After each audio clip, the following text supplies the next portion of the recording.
시가 12억 원이 넘는 아파트를 친동생 명의로 넘겨버린 68살의 어머니. 그 소식이 전해지자 친아들은 그 자리에서 분노하며 고함을 질렀습니다. 저 이제 어머니 안 모십니다. 어머니는 아무런 변명도 하지 않았습니다. 그저 조용히 자리를 떠나 시골의 작은 오두막으로 자신을 숨겨버렸습니다. 3년, 아니 5년이 지나는 동안 어머니는 단 한마디도 하지 않았습니다. 주변 사람들은 어머니가 어리석다고 했습니다. 편애가 심하다고, 노망이 나서 동생에게 집을 넘겼다고 수군거렸습니다. 하지만 어머니는 알고 있었습니다. 그 도장 하나를 찍기까지 얼마나 많은 계산과 갈등, 그리고 아들을 향한 뼈아픈 보호 본능이 숨어 있었는지를요. 그리고 어머니 안 모신다며 소리치던 아들은 5년 후 자신이 다시는 가지 않겠다던 그 시골집 앞에 서서 진실을 마주하게 됩니다. 그리고 단 한마디를 뱉어냅니다. 어머니, 제가 잘못했습니다. 지난 5년 동안 그들에게 무슨 일이 있었던 걸까요? 그 집은 정말 단순히 동생에게 준 것이었을까요? 아들과 의절하다시피 했던 어머니는 어떻게 다시 아들에게 무릎 꿇고 사죄받는 존엄을 되찾았을까요? 오늘은 한 가정의 결별과 화해의 과정을 통해 노년의 진정한 지혜와 선택에 대해 이야기해 보려 합니다. 제 이름은 김미란, 올해 68입니다. 서울 서초동에 있는 최 변호사 사무실. 에어컨 바람이 유난히 차가운 이 회의실에 앉아 있으니 화장실에 가고 싶은 마음이 굴뚝 같았지만 꾹 참았습니다. 제 앞에는 시가 12억 원, 상당의 마포구 낡은 아파트 등기 권리증이 놓여 있었습니다. 옅은 푸른색 표지는 습기를 머금어 눅눅했고 마치 이 결정을 앞두고 떨고 있는 저처럼 보였습니다. 김 여사님, 확정되신 거면 여기 서명하시면 됩니다. 최 변호사가 만년필을 건네며 안경 너머로 망설임 가득한 눈빛을 보냈습니다. 이런 사건을 한두 번 처리한 게 아닐 텐데도 저처럼 덤덤한 노인은 처음 보는 듯 했습니다. 서명하시면 증여가 됩니다. 그가 다시 한번 강조했습니다. 신탁도 아니고 명의신탁도 아닙니다. 영구적인 증여입니다. 아드님이 나중에 알게 되면 법적인 분쟁이 생길 수도 있습니다. 저는 말없이 고개를 끄덕였습니다. 정말로 아파트 전체를 동생분이신 김민호 씨에게 넘기시겠습니까? 지분 일부도 아니고 거주권 보류도 없이 말입니다. 저는 여전히 고개를 끄덕였습니다. 목소리는 쉬어 있었지만 어조는 차분했습니다. 오래 고민했어요. 오른손 엄지 관절이 욱신거렸지만 저는 흔들림 없이 제 이름을 적어 내려갔습니다. 서명을 마친 후 다른 손가락으로 인주를 묻혔습니다. 붉은 인주 냄새가 코끝을 찔렀습니다. 어릴 적 부모님이 싸우실 때면 옷장 속에 숨어 맡았던 눅눅하고 불안하지만 묘하게 익숙한 그 냄새였습니다. 창밖의 햇살은 눈부시게 쏟아져 말린 귤 껍질처럼 거칠어진 제 손등을 비췄습니다. 도장을 가방에 넣었습니다. 행동이 느린 건 아쉬워서가 아니었습니다. 곧 그 아이가 올 것을 알기 때문이었습니다. 변호사가 헛기침을 했습니다. 일단 부본을 하나 만들어 두겠습니다. 잠시만 기다리시죠. 제가 고개를 끄덕이자 그가 문을 나섰습니다. 제 귀에는 그의 발소리보다 문 밖에서 들려오는 또 다른 발소리가 더 크게 들렸습니다. 무겁고 바람을 몰고 오는 발소리. 예상대로 1초 뒤 문이 거칠게 열렸습니다. 엄마 미쳤어? 아들 지훈이가 사무실로 뛰어들어왔습니다. 이마는 땀으로 범벅이었고 셔츠 단추는 채워지지도 않은 채였습니다. 오른손에 휴대폰을 쥐고 있는 모습이 방금 은행에서 뛰쳐나온 듯 했습니다. 그는 책상 위에 놓인 계약서 부본을 한눈에 알아봤습니다. 붉은 도장과 검은 글씨가 선명했습니다. 증여 계약서. 수중인 김민호. 그는 종이를 낚아채더니 저를 쳐다보았습니다. 마치 보이스피싱 사기 피해자를 보는 듯한 눈빛이었습니다. 진짜 왜 삼촌한테 집을 넘긴 거야? 저는 아무 말 없이 그를 바라보았습니다. 저 집이 지금 얼마인지나 알아? 10억이 넘어. 엄마 아빠가 평생 고생해서 남긴 걸 이렇게 남한테 준다고? 남한테 준 거 아니다. 제가 말했습니다. 그럼 누구한테 준 건데? 그가 종이를 책상 위에 내팽개쳤습니다. 증여가 아니라고 할 수 있어? 엄마 눈엔 내가 안 보여? 내가 엄마 아들이잖아. 목소리가 어찌나 큰지 창밖 대로변에 차 소리마저 묻힐 지경이었습니다. 며느리 수진이는 문가에 서서 한마디도 거들지 못하고 얼굴만 하얗게 질려 있었습니다. 편에도 유분수지, 집은 외삼촌 주고 빚은 나한테 넘기려고. 내가 더 할 말이 있겠어? 저는 여전히 침묵했습니다. 지금 무슨 말을 해도 들리지 않을 거란 걸 알기 때문입니다. 그는 저를 노려보았습니다. 눈가가 파르르 떨리고 입술은 하얗게 질려 있었습니다. 왜 나한테 한마디 상의도 안 했어? 그렇게 외삼촌이 좋으면 가서 외삼촌한테 효도받고 살아. 그는 책상을 콱 내리치며 제 평생 잊지 못할 한마디를 토해냈습니다. 나 이제 어머니 안 모십니다. 사무실의 공기가 일순간 빠져나간 것 같았습니다. 저는 천천히 일어나 계약서 부본을 챙겼습니다. 한마디 대꾸도 하지 않았습니다. 갑자기 사지가 차갑게 식어가는 게 느껴졌지만 눈빛만은 평온하게 그를 응시했습니다. 나중에 알게 될 거다. 저는 조용히 문을 닫고 나왔습니다. 집으로 돌아와 현관문을 다 열기도 전에 공기가 다르다는 걸 느꼈습니다. 현관에는 신발도 없었고 담배 냄새도 손녀딸의 분홍색 작은 가방도 보이지 않았습니다. 현관은 깨끗했습니다. 제가 젊은 시절 이 집에 처음 이사 왔던 그날처럼 텅 비고 환하지만 사람의 온기는 없는 그런 상태였습니다. 가방을 내려놓고 집 안으로 걸어 들어갔습니다. 거실 텔레비전이 사라졌고 텔레비전 장위에는 먼지가 쌓인 동그란 자국 몇 개만 남았습니다. 전선들이 허물벗은 뱀처럼 바닥에 널려 있었고 10년 넘게 쓴 바닥에 안전 제일 스티커가 붙은 낡은 스테인리스 주전자조차 없었습니다. 부엌 싱크대에는 그릇이 3개도 채 남지 않았습니다. 냉장고를 여니 찬 기운만 훅 끼쳐왔습니다. 아직 뜯지 않은 냉동 만두 한 봉지와 시든 양배추 반 통, 계란 한 알조차 남아있지 않았습니다. 저는 멍하니 서 있다가 오른손에 여전히 열쇠를 꽉 쥐고 있다는 걸 깨달았습니다. 이 집은 20대 때 남편 영식 씨와 함께 피땀 흘려 마련한 곳입니다. 아끼고 아껴 샀던 첫 식탁은 이제 모서리가 까졌지만 차마 버리지 못했는데 아들 지훈이가 어릴 때 열이 나면 엎드려 자던 제가 배 위에 수건을 덮어주곤 했던 그 소파도 이제는 보이지 않았습니다. 손녀딸 방으로 들어갔습니다. 문은 잠겨 있지 않았고 작은 책상 서랍이 열려 있었습니다. 투명한 필통 안에 제가 시험 전에 몰래 넣어두었던 쪽지가 보였습니다. 우리 강아지 파이팅. 할머니가 사랑해. 저는 쪽지를 집어 들었다가 조용히 서랍을 닫았습니다. 울지는 않았지만 가슴 한구석이 텅 빈 것 같았습니다. 마치 벽에 걸려있던 가족 사진이 사라지고 못자국 4개만 남은 것처럼요. 방을 나오니 베란다의 대나무 발이 바람에 흔들리며 사각사각 소리를 냈습니다.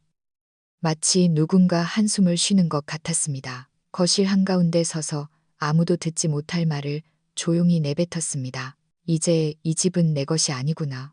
다음 날 오전 쓰레기를 버리러 내려갔습니다. 엘리베이터 문이 열리자 경비원 임씨 아저씨가 경비실에서 인사를 건넸습니다.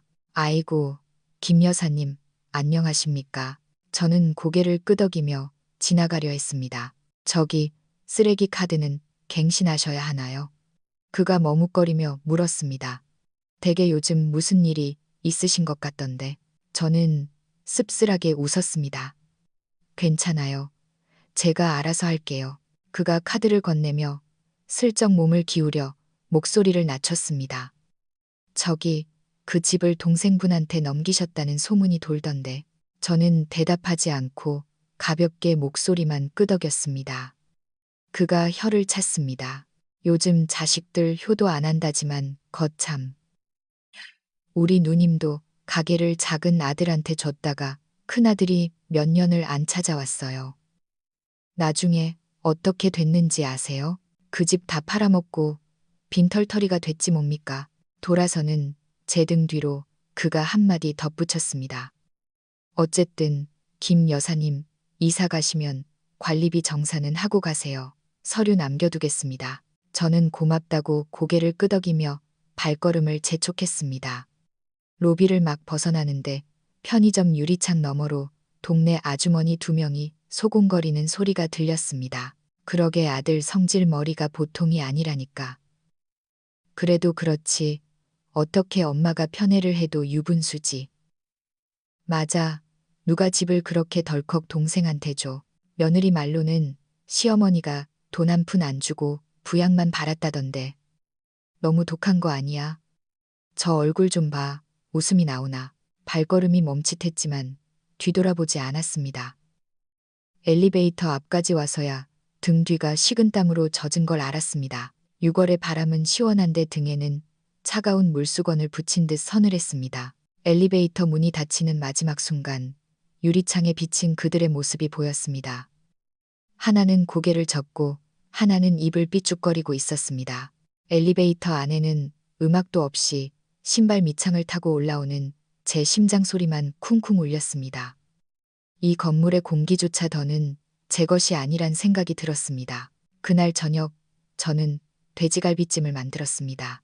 갈비는 지난주에 지훈이 승진 축하용으로 미리 사둔 것이었습니다. 지훈이는 어릴 때부터 이걸 좋아해서 한 번에 6대씩 뜯어먹곤 했습니다.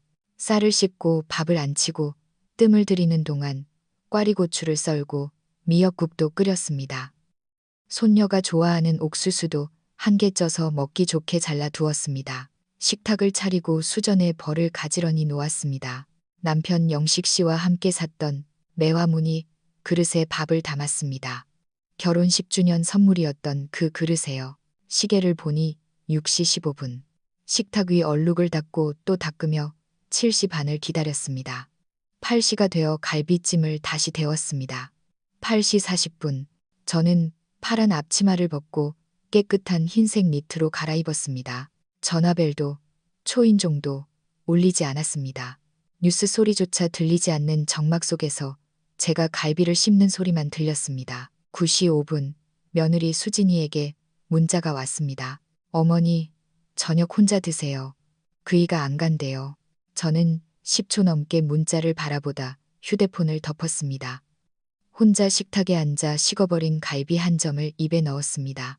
데우지 않아 차가웠고 국은 손도 대지 않았습니다. 입가에 양념이 묻었지만 닿지 않았습니다. 그 새콤달콤하고 짭조름한 맛이 10년 전 추석을 떠올리게 했습니다. 온 가족이 모여 차례를 지낼 때 지훈이는 마치 어린 동자승처럼 경건하게 절을 했었습니다. 그런데 이제는 밥 한 끼 먹으러 오지 않습니다. 화가 나지도 눈물이 나지도 않았습니다.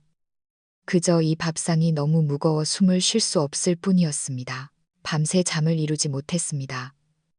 두려움도 슬픔도 아니었습니다. 천장을 바라보며 멍하니 누워 있었습니다. 낡은 샹들리에가 흔들리며 불규칙한 그림자를 드리웠습니다. 마치 결말을 알 수 없는 오래된 연극 같았습니다.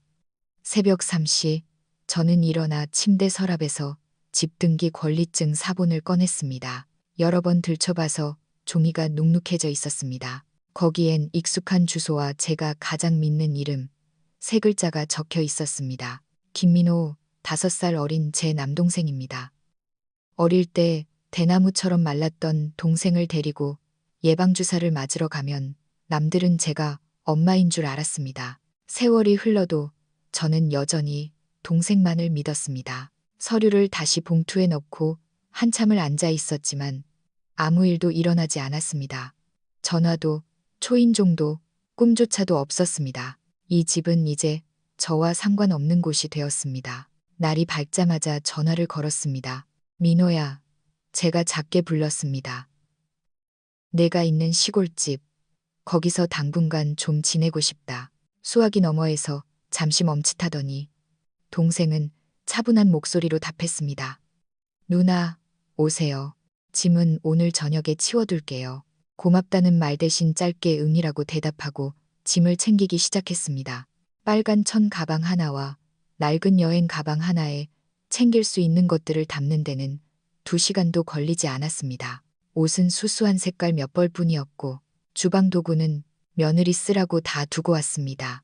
3번이나 기워 덮던 낡은 소미불도 반만 챙겼습니다. 딱 하나 특별한 것을 챙겼습니다. 그 매와 무늬 밥그릇 작은 것 2개. 동생과 저 하나씩 쓸 요량으로요. 현관을 나서기 전 식탁을 돌아보았습니다. 30년 넘게 밥을 먹던 그 식탁은 여전히 그 자리에 있었고 어제 저녁 흘린 국물 자국이 말라붙어 있었습니다. 닦지 않았습니다. 닦고 싶지 않았습니다. 메모도 편지도 남기지 않았습니다. 쓰다 보면 발길이 떨어지지 않을까 봐서요. 캐리어를 끌고 문을 나섰습니다. 복도등은 아직 꺼지지 않았고 날은 완전히 밝지 않았습니다. 바닥 타일에 부딪히는 신발 소리가 리듬감 있게 들렸습니다. 마치 누군가 박자를 맞춰주는 것 같았습니다. 가자 가자. 아파트 입구에 내려오니 칠리향, 나무돈나무, 꽃이 피어 은은한 향기를 내뿜고 있었습니다. 숨을 크게 들이마시고 골목 어귀를 향해 걸었습니다. 등 뒤에 빈집은 저를 배웅하지 않았지만 발걸음은 예전보다 훨씬 가벼웠습니다. 강원도 홍천으로 가는 시외버스에 올랐습니다. 창밖으로 억새밭이 스쳐 지나갔습니다. 지난 몇 년간 제가 덮으려 애썼지만 결코 잊지 못했던 기억들처럼요. 버스가 서울을 벗어나자 저는 의자에 머리를 기대고 눈을 감았습니다. 하지만 머릿속에는 2년 전 병원 복도의 차가운 형광등 불빛과 구석에서 담배를 피우던 남편 박영식의 모습이 떠올랐습니다. 그날 남편은 울지 않았지만 죽을 만큼 무서워하고 있다는 걸 저는 알았습니다. 그가 뭐라고 했더라. 미란아, 몸만 망가진 게 아니라 빚더미에도 앉았어. 비가 갓 그쳐 바닥이 미끄럽던 병원 밖에서 저는 왼손에 진단서를, 오른손에 휴대폰을 들고 서 있었습니다. 전화기 너머 남편의 목소리는 너무 작아 거의 들리지 않았습니다. 위암 3길에 이미 전이 됐대. 우산을 쓴 채 병원의 차가운 바람을 맞으며 머리가 뜨거워지는 걸 느꼈습니다. 뭐라고? 무슨 빚? 제가 물었습니다. 한참 침묵하던 그가 기어 들어가는 목소리로 말했습니다. 주식 좀 하려고 돈을 빌렸는데 도박도 좀 했고 지금 장부상으로 10억 정도 돼. 머리가 윙하고 울렸습니다. 도시 전체가 조용해진 것 같았습니다. 10억. 길가에 서서 택시들이 지나가는 것을 보며 저 차들이 내 인생을 쓸어가는구나 싶었습니다. 집은 담보 잡혔어요. 아니, 그건 아직 안 건드렸어. 저는 욕하지도 울지도 않았습니다. 그저 몸을 돌려 입원 수속을 하러 갔습니다. 그 후 며칠을 어떻게 보냈는지 기억도 나지 않습니다. 낮밤으로 병실과 채권자들 사이를 오갔습니다. 손에는 약 봉투가, 때로는 상환 각서가 들려 있었습니다. 모두가 하나같이 물었습니다. 집 있죠? 저는 고개를 저었습니다. 아니요. 그때 이미 결심했습니다. 이 집만큼은 절대 빚쟁이들 장부에 올리지 않겠다고요. 최 변호사를 처음 만난 것도 그때였습니다. 안경을 쓰고 발음이 정확한 남자였죠. 제 이야기를 듣더니 한숨을 쉬며 말했습니다. 남편분이 법인 대표로 되어 있어서 사모님 명의로 되어 있어도 채권자들이 가압류를 걸 수 있습니다. 제가 고개를 끄덕이자 그가 덧붙였습니다. 집을 지키시려면 추심 절차가 시작되기 전에 증여 방식으로 재산을 처분하셔야 합니다. 직계가족이 아닌 사람에게 넘겨야 사회행위 채무를 피하기 위해 재산을 빼돌리는 행위로 의심받지 않습니다. 제 남동생은요, 가능합니다. 하지만 서두르셔야 합니다. 이후의 법적 책임은 모두 김 여사님이 지셔야 할 수도 있습니다. 저는 자리에서 일어나며 말했습니다. 그렇게 할게요. 그날 집에 돌아와 베란다에서 아주 오랫동안 끊었던 담배를 한 대 피웠습니다. 남편은 병상에서 잠들어 있었고 TV 예능 프로그램의 웃음소리가 시끄러웠지만 제 귀에는 접시 깨지는 소리처럼 들렸습니다. 낡은 알루미늄 창틀 사이로 들어오는 햇빛을 보며 딱 하나만 생각했습니다. 이 집은 경매로 넘길 수 없다. 나중에 지훈이가 잘 곳도 없게 만들 순 없다. 어릴 때 태풍이 와서 집이 물에 잠겼을 때 동생 민호를 업고 진흙길을 걷다가 넘어져 무릎이 깨졌던 기억이 났습니다. 민호는 울었지만 우리는 살아남았습니다. 이번에도 우리 가족을 살려야 했습니다. 설령 아들에게 평생 오해를 받는다 해도요. 강원도의 바람은 서울과 달랐습니다. 버스에서 내리자 감나무 아래 접이식 의자를 들고 서 있는 김민호가 보였습니다. 그는 별말 없이 웃으며 의자를 접고 다가와 제 짐을 들어주었습니다. 누나, 방 치워놨어. 내 집이다 생각하고 편하게 있어. 그의 목소리는 크지 않았지만 제게 숨 쉴 공간을 만들어주는 것 같았습니다. 저는 고개를 끄덕였지만 문턱 앞에서 몇 초간 머뭇거렸습니다. 이 낡은 집은 처음이 아닙니다. 어릴 때 외할머니 댁이었고 민호가 성인이 되어 고쳐 살고 있는 곳입니다. 마당의 박석도 구석의 우물도 그대로였고 주변엔 야생 박하가 자라 있었습니다. 동쪽 방으로 안내받았습니다. 새 이불에는 빛바랜 캐릭터 그림이 있었고 책상 위엔 낡은 선풍기와 삐걱거리는 의자가 있었습니다. 짐을 내려놓고 방을 둘러보니 텅 빈 서울의 아파트보다 훨씬 따뜻하게 느껴졌습니다. 시골의 시간은 느리게 흘렀습니다. 매일 아침 6시에 일어나 마당을 쓸고 쌀을 씻고 마늘을 까고 반찬을 만들었습니다. 오후에는 민호와 읍내에 나가 쌀을 샀고 저녁엔 평상에 앉아 벌레 소리를 들었습니다. 할 말은 별로 없었지만 어색하지 않았습니다. 동네 사람들이 제가 온 걸 알고 찾아왔습니다. 어릴 때 본 얼굴도 있었고 모르는 이들도 있었습니다. 김 여사님, 어쩌다 혼자 내려오셨어요. 지훈이는 안 오고 서울에서 일이 바빠요. 저는 미소 지으며 둘러댔습니다. 뉴스를 보고 요즘 노인들이 자식에게 버림받거나 재산을 넘기고 쫓겨난다는 이야기를 하는 사람도 있었습니다. 저는 긍정도 부정도 하지 않고 그저 고개만 끄덕였습니다. 마을은 좁고 소문은 빠르니까요. 누군가는 제 이야기를 안주 삼아 떠들겠지만 두렵지 않았습니다. 어느 날 오후 빨래를 걷고 장롱 밑에서 누런 서류 봉투를 꺼냈습니다. 지난 몇 번의 채무 정리 후 남은 차용증 사본, 도장, 장부, 영수증이 낡은 가죽 지갑에 들어 있었습니다. 민호의 오토바이 뒷자리에 타고 읍내 우체국으로 갔습니다. 83,000원 송금해 주세요. 계좌는 서울에 있는 것이었습니다. 직원이 저를 쳐다보았습니다. 금액이 좀 큰데 용도를 확인해야 해서요. 빚 갚는 거예요. 직원은 더 묻지 않았습니다. 기계가 웅웅거리는 소리가 제 귓속에서 묵은 기억들을 끄집어내는 듯 했습니다. 집에 돌아와 빨간 펜으로 장부에 금액을 적고 3회차라고 표시했습니다. 그리고 빈 공간에 잔액구 700만 원이라고 적었습니다.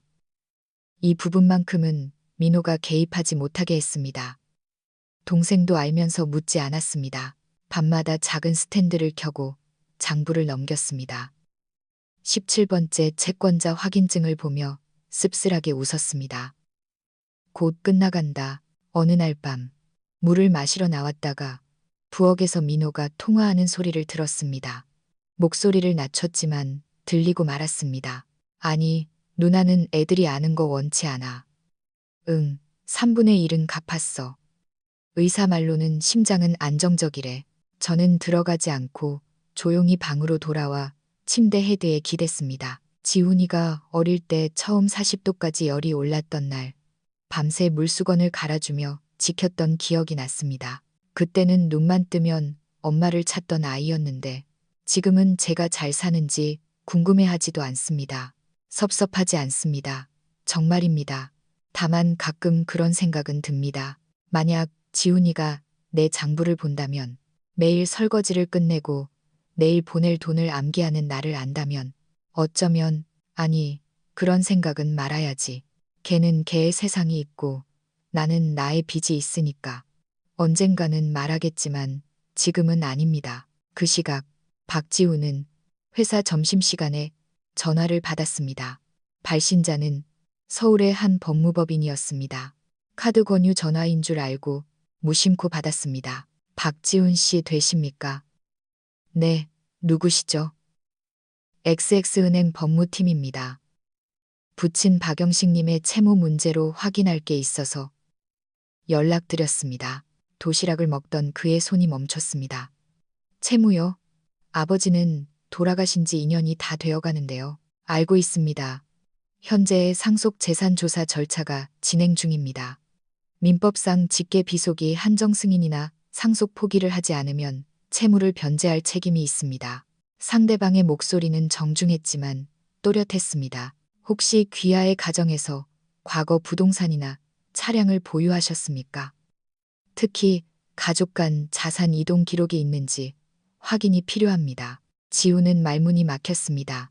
전화를 끊고 탕비실로 달려가 물을 벌컥벌컥 마셨습니다. 오후 3시 반차를 내고 변호사 사무실로 달려갔습니다. 대학대 경제학을 전공해서 절차는 좀 알았지만 아버지 빚은 아버지 몫이고 상속 포기만 하면 된다고 생각했습니다. 틀렸습니다. 30대 여성 변호사는 단호하기보다 의사가 환자에게 휴지를 건네듯 조심스럽게 말했습니다. 박 선생님, 부친의 채무는 일부가 법인 연대 보증과 관련되어 있고 당시 가정 내 재산이 분할되지 않은 상태였습니다. 솔직히 말씀드리면 어머니가 그때 미리 재산을 처분하지 않으셨다면 그 아파트는 진작에 경매로 넘어갔을 겁니다. 지우는 미간을 찌푸렸습니다. 처분이라뇨? 그 증여 말씀이십니까? 변호사가 부동산 등기부 등본 이력을 펼쳤습니다. 이 아파트는 부친 사망 6개월 전 이미 외삼촌 명의로 이전되었습니다. 법적으로는 증여지만 사실상 회피를 위한 절차였죠. 쉽게 말해 선생님이 지금 밖에서 커피 마시고 도시락 드실 수 있는 건 어머님이 아주 발빠르게 움직이셨기 때문입니다. 지우는 의자에 앉아 한참을 움직이지 못했습니다. 저녁 지하철역 앞 광장을 걷는데 길거리 닭강정 트럭에서 가요가 흘러나왔습니다. 기름 튀는 소리가 들렸습니다. 문득 엄마가 제육볶음을 할 때 쓰던 손잡이가 갈라진 나무 뒤집개가 생각났습니다. 버리기 아까워하시던 그 모습. 그리고 변호사 사무실에서 아무 말 없이 앉아있던 어머니의 모습이 머릿속을 스쳤습니다. 그때는 그저 엄마가 외삼촌을 편애해서 10억이 넘는 집을 줘버리고 자기에겐 마룻바닥 하나 안 남겼다고 생각했습니다. 그런데 이제 알았습니다. 그가 아무것도 받지 못한 건 어머니가 모든 것을 지켜주려 했기 때문이라는 것을요. 집에 돌아오니 아내 수진이는 아직 퇴근 전이었습니다. 식탁에는 배달 음식 용기가 놓여 있었습니다. 먹지 않고 멍하니 앉아 있는데 30분 뒤 아내가 들어왔습니다. 여보, 안색이 왜 그래? 은행에서 전화 왔어. 그가 짧게 말했습니다. 아버지 빚이 나한테까지 넘어왔어. 아내가 가방을 내려놓고 옆에 앉았습니다.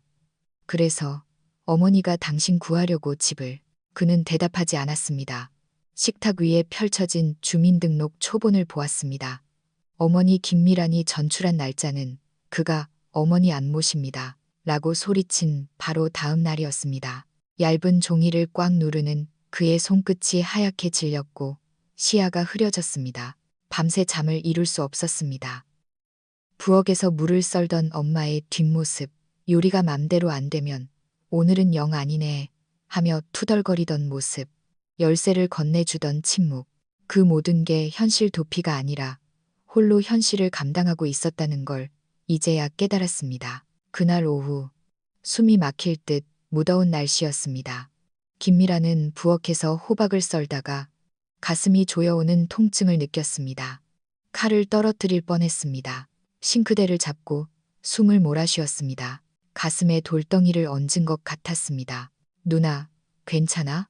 소리를 듣고 민호가 뛰어들어와 부축했습니다. 심장이 또 말썽인가 봐.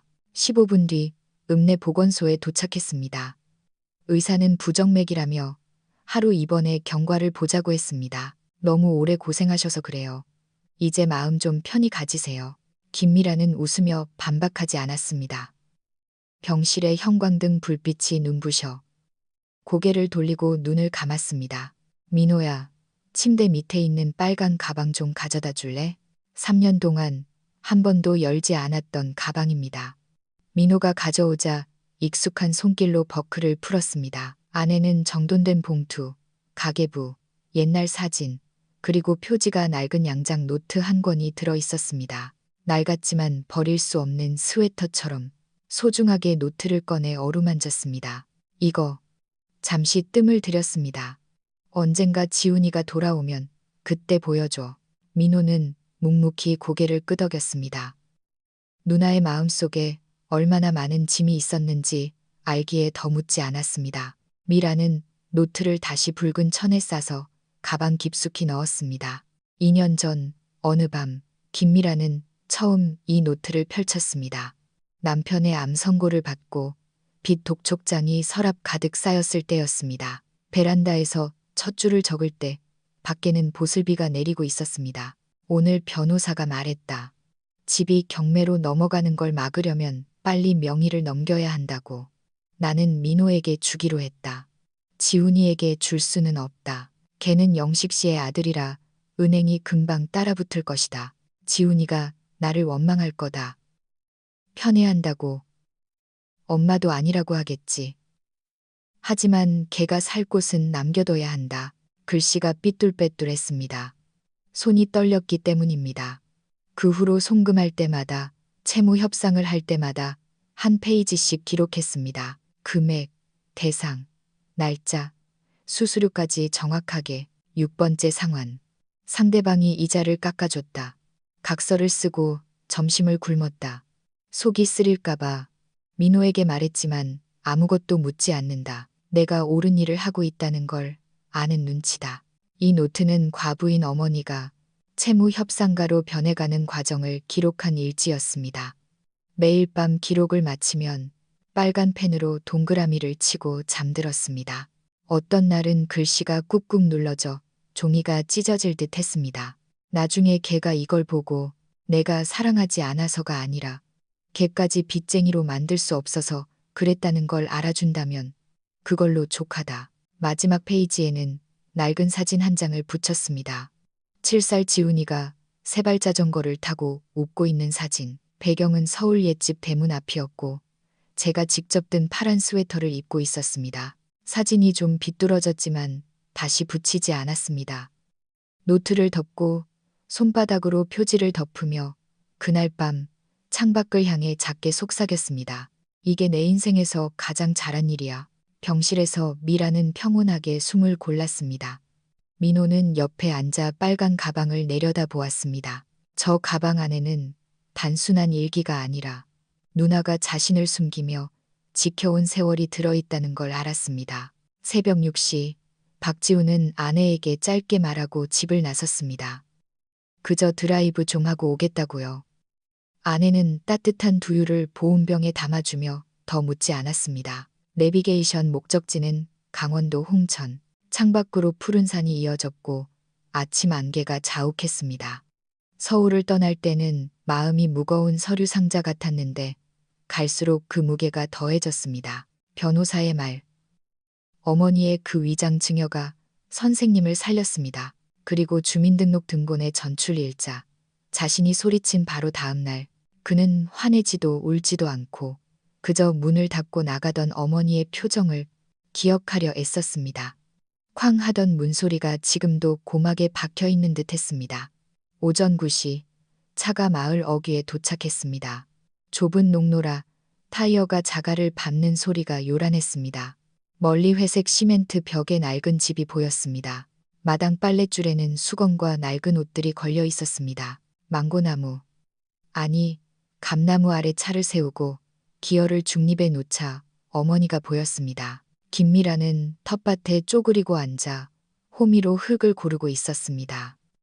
챙이 넓은 모자를 쓰고 색바랜 회색 셔츠를 입은 등은 굽어 있었습니다. 행동은 느리지만 멈춤이 없었습니다.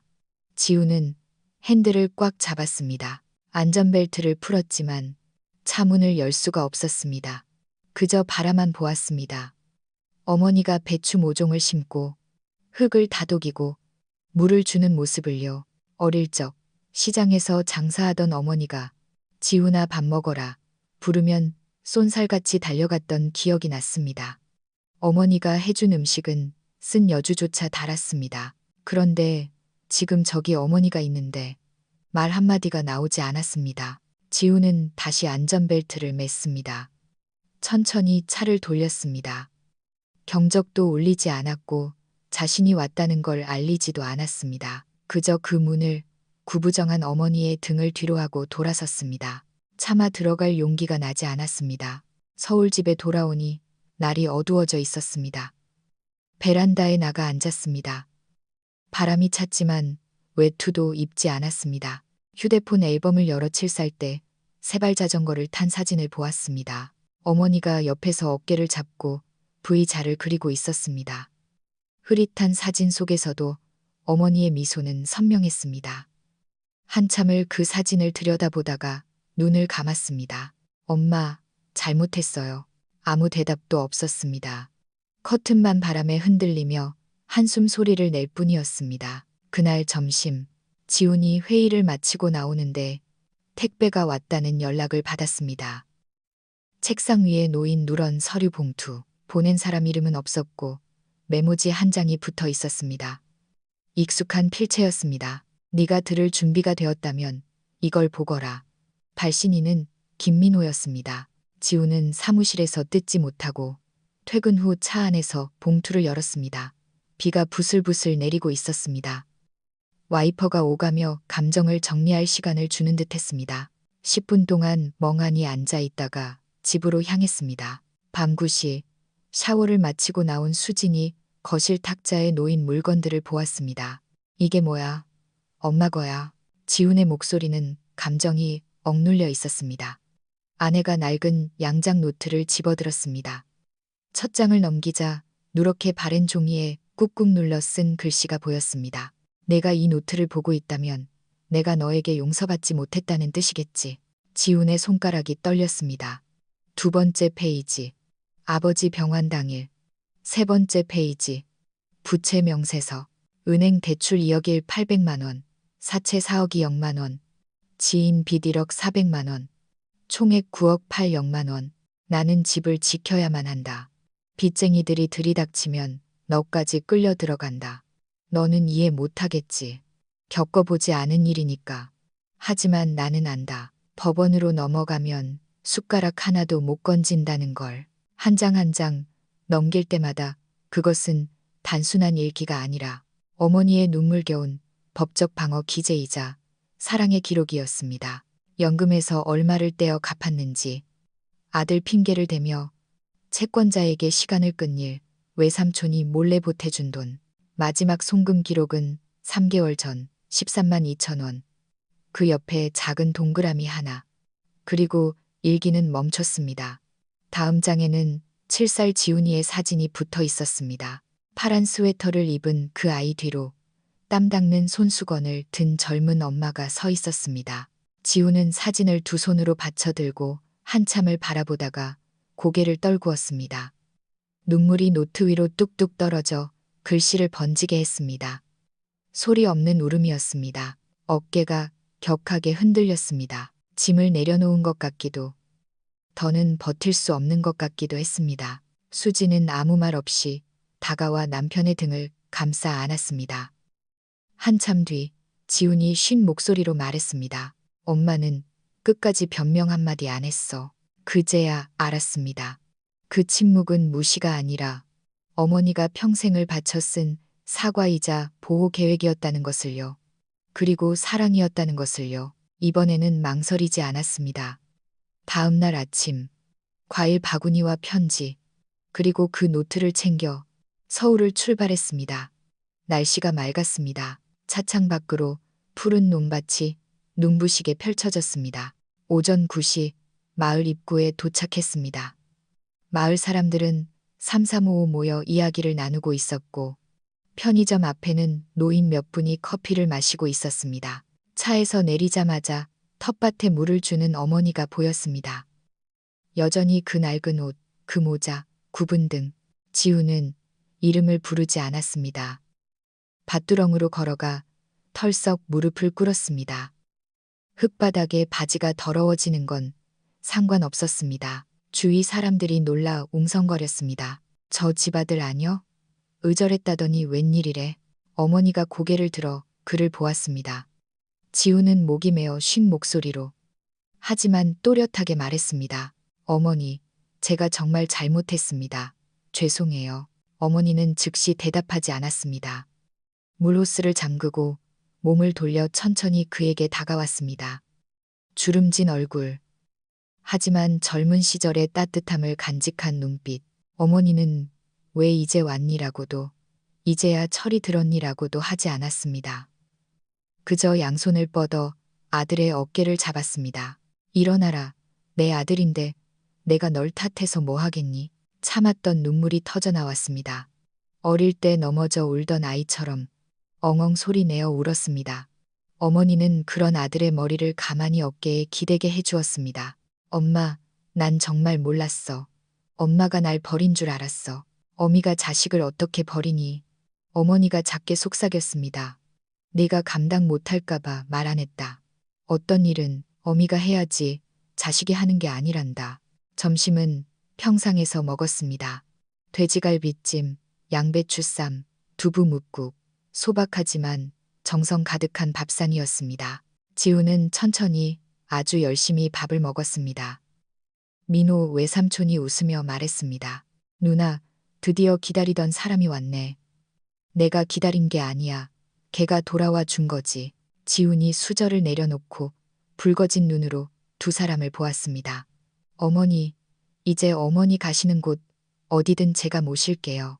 어머니는 말없이 갈비 한 점을 아들 밥그릇에 올려주었습니다. 웅장한 음악도 화려한 조명도 없었지만 바람에 흔들리는 대나무 소리와 밥 냄새가 그 공간을 채웠습니다. 5년간 묵혀둔 모든 감정이 제 자리를 찾는 순간이었습니다. 그날 이후 지우는 바로 서울로 가지 않았습니다. 원격 근무를 핑계로 시골집에 머물며 밭일도 돕고 쌀포대도 날랐습니다. 손에 물집이 잡히자 외삼촌이 은행원이라 농사체질은 아니구먼 하고 놀렸지만 그는 웃기만 했습니다. 오후에는 어머니와 산책을 하고 저녁엔 맨마루에 앉아 늦도록 차를 마셨습니다. 며느리 수진이도 달라졌습니다. 안부 전화가 잦아졌고 영양제와 함께 손편지를 보내왔습니다. 어머니, 죄송해요. 너무 늦어서. 어머니는 그 카드를 가계부 맨 뒷장에 끼워 넣었습니다. 며칠 후 어머니는 민호와 함께 읍내에 나가 마지막 빚을 송금했습니다. 13만 원. 송금 의뢰서에 서명하는 손길이 평온했습니다. 우체국 앞 벤치에 앉아 낡은 장부를 꺼냈습니다. 마지막 페이지에 빨간 펜으로 한 글자를 적었습니다. 완. 마침표도 동그라미도 없었습니다. 펜 뚜껑을 닫으며 민호에게 말했습니다. 이제 이 장부는 누구 보여주려는 게 아니야. 나 자신한테 주는 훈장 같은 거지. 해질녘 지훈과 장기를 두던 어머니가 삶은 옥수수를 건넸습니다. 한 입 베어 문 지훈이 젓가락을 내려놓고 말했습니다. 엄마, 그때 제가 사무실에서 한 말 있잖아요. 어머니는 묵묵히 검은 돌을 놓았습니다. 어머니 안 모신다고 했던 거. 그거 후회돼서 아직도 잠을 설쳐요. 그가 고개를 숙이고 손가락을 만지작거렸습니다. 어머니가 잠시 멈추더니 입을 열었습니다. 그래, 들었던 기억은 난다. 하지만 나는 네가 어릴 때 했던 말도 기억한단다. 커서 엄마한테 큰 집 지어주겠다던 그 말. 그래서 네가 한독한 말은 믿지 않았다. 지훈의 눈시울이 다시 붉어졌습니다. 어머니가 아들의 손등을 가만히 토닥였습니다. 지금 내 앞에 있잖니. 그거면 됐다.